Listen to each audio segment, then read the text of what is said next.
Shalom, salam sejahtera bagi Bapak, Ibu, dan saudara-saudariku yang terkasih dalam Kristus. Marilah kita bersama-sama mengenal lebih dekat dengan orang tua Bunda Maria, yaitu Santo Yoakim dan Santa Ana. Sebagai latar belakang penulisan, orang tua Bunda Maria dikenal di dalam tradisi Kristiani sebagai Santo Yoakim dan Santa Ana. Informasi ini tidak tercantum secara langsung dalam kitab suci, tetapi berasal dari tradisi gereja dan teks apokrif, yaitu Proto-Evangelium Yakobus yang ditulis pada abad kedua. Teks ini tidak masuk dalam kanon kitab suci, tetapi memiliki pengaruh besar di dalam tradisi dan kepercayaan gereja, terutama dalam hal menggambarkan kehidupan awal Bunda Maria dan kelahiran Yesus.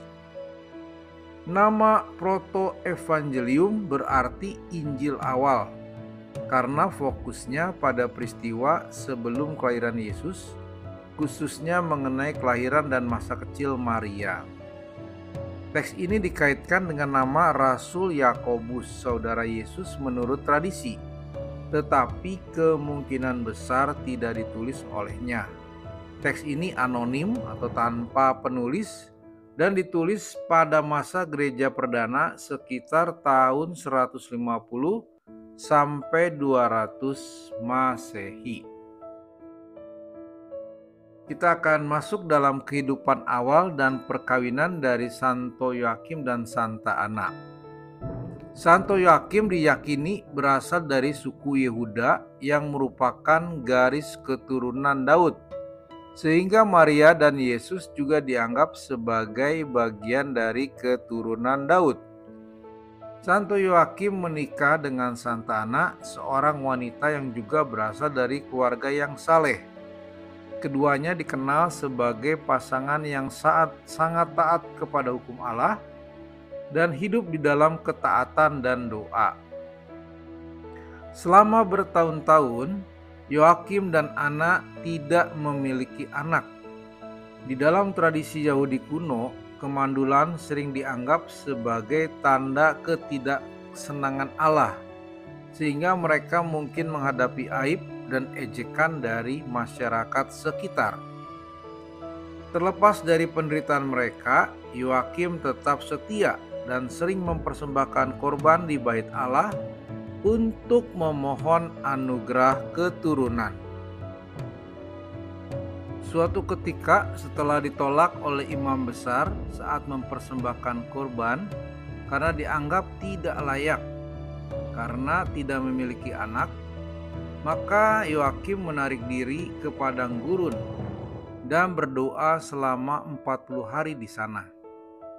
Di dalam penglihatan ilahi, seorang malaikat menyampaikan bahwa doanya telah didengar oleh Allah dan bahwa Ana akan melahirkan seorang anak yang istimewa.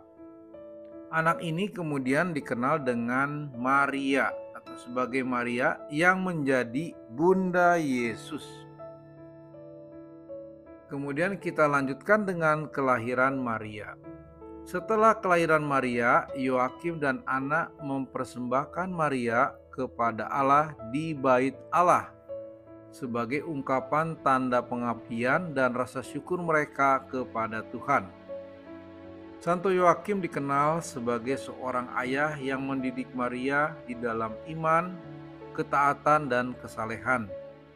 Santa Ana dihormati sebagai ibu yang memberikan pengasuhan penuh cinta kepada Maria yang kemudian menjadi Bunda Yesus Kristus.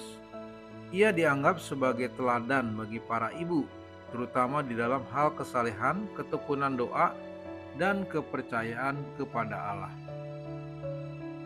Maka adanya penghormatan Santo Yoakim dan Santa Ana di dalam gereja.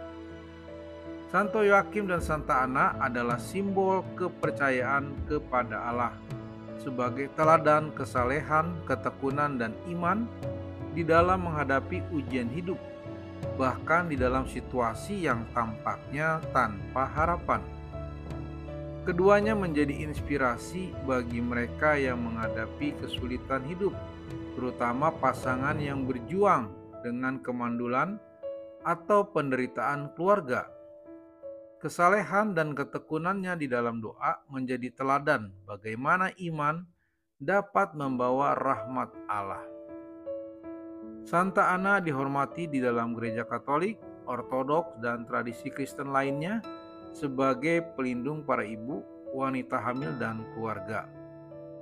Pesta Santo Yoakim dan Santa Ana dirayakan setiap tanggal 26 Juli.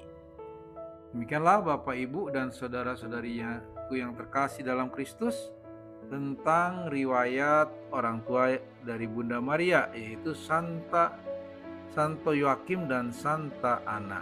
Tuhan Yesus memberkati kita semua. Amin.